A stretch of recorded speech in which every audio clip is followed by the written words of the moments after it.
was in the Principal Advisor Planning Commission when these things really started. Similarly, many other people who have done work, we try to collect information from them.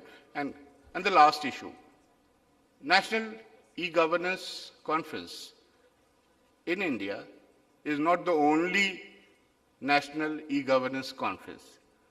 Anybody who knows and keeps a track of the national e-governance movement knows that since about 8 to 10 years, scene is vibrant. There is a European e-governance conference. 10th has happened, 11th is going to take place. Now we are trying to get into those analyses, how they are seeing it, and they are more technologically and philosophically, and they keep doing research and the participation from the universities. So efforts are not duplicated, we'll also see. And there's also an international conference of e-governance, 8th one is going to be held. There, we'll try to integrate ourselves. Not that we'll go and attend, that's not important. What they are saying, we'll try to learn and interact. Short point ultimately is that work shall really begin, not end. Thank you.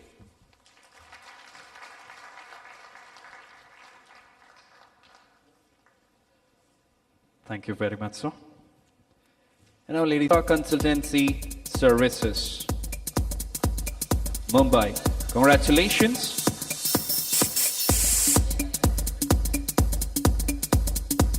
Ladies and gentlemen, let's give a big round of applause to Mr. Praful Garpare. Congratulations. And now, stepping organization program, that is NLRMP by Settlement Commissioner and IG Registration Maharashtra. Let's give a big round of applause to National Land Record Modernization Program.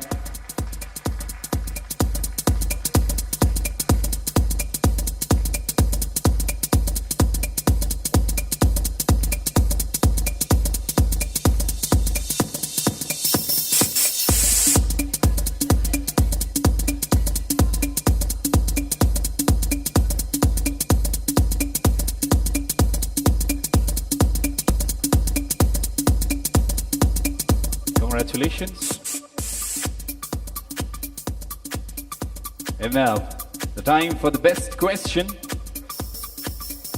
I'm sure most of you might have guessed what's the best question, and the best question award goes to a boy who asked the question, how student can take part in e-governance without joining the government job? And that is Ajay Kulkarni. Let's give a big round of applause to Ajay Kulkarni.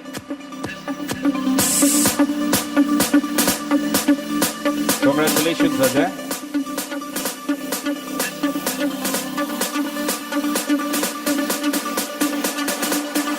The question Ajay asked is, how students can take part in e-governance without joining the government job? Congratulations. Thank you very much for doing the honors of honoring the award, ma'am. And now, ladies and gentlemen, taking it forward, now we're going to have valedictory address by Professor Srimati Fawzia T. Khan, Minister of State, Cultural Affairs, Family Welfare.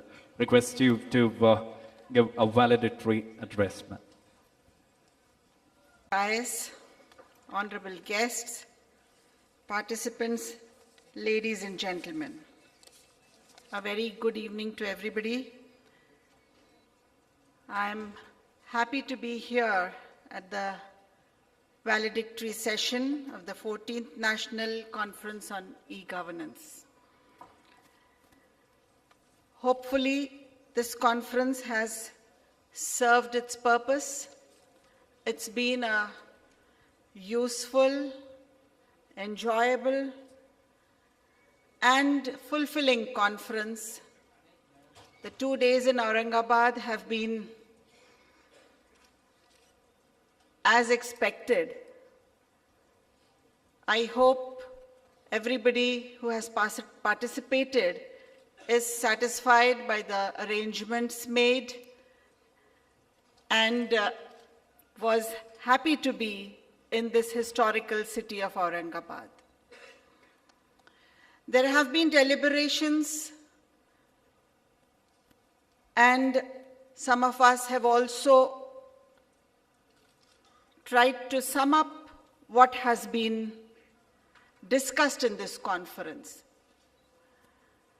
I think from the very beginning, if you try to see whether we have really been able to learn from each other's experiences, whether we have been able to deliberate on the road traveled so far, the way forward, and how will we be able to successfully move from the government-driven to citizen-centric public service delivery system.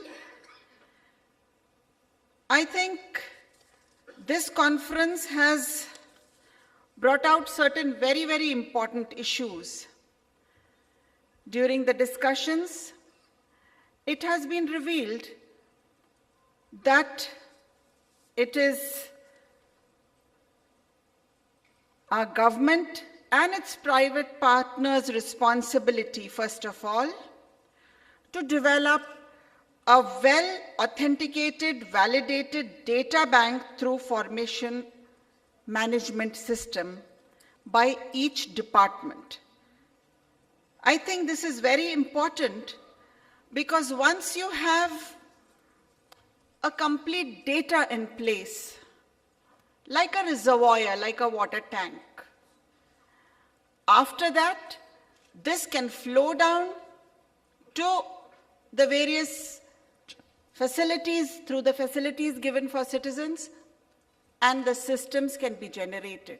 I think sometimes we tend to go the other way around. So let us begin. Let us begin within our departments. We take innovative initiatives and move forward. I hope that we are really able to learn from this conference, and this 14th conference becomes one of the most important conferences so far in helping us to move forward at a very, very rapid pace, because as it's mentioned here, that it's basically ethics that we should be focusing on. Yes, ethics and moral values, I think we are seeing a lot of decline in society morally. And if we really have to have a corruption-free and a transparent system of government, we need to make it person-independent. We have to have the delivery system speedy so that we are able to reach out to multitudinous people at one time. And I think in all these initiatives, we all will come together and move forward to make this conference a very, very great success in the years to come. I shall be waiting. You have explained here the way you are going to compile the minutes. We have everything recorded. We shall be awaiting the recommendations of this conference. And I promise to extend all help and cooperation from my department for the implementation of these recommendations. Our government of Maharashtra is committed to strengthen the e-governance system. I once again congratulate the Department of Administrative Reforms and Public Grievances, Government of India, Department of Information Technology, Government of India, and Directorate of Information Technology, Government of Maharashtra for organizing this conference, which has been able to provide a platform for exchange of ideas between policymakers, academicians, citizens, and I hope everything has gone on well, and we shall see a very fast-moving, very, very dynamically moving future. Thank you very much. Thank you very much, ma'am. That's been really interesting and a wonderful speech.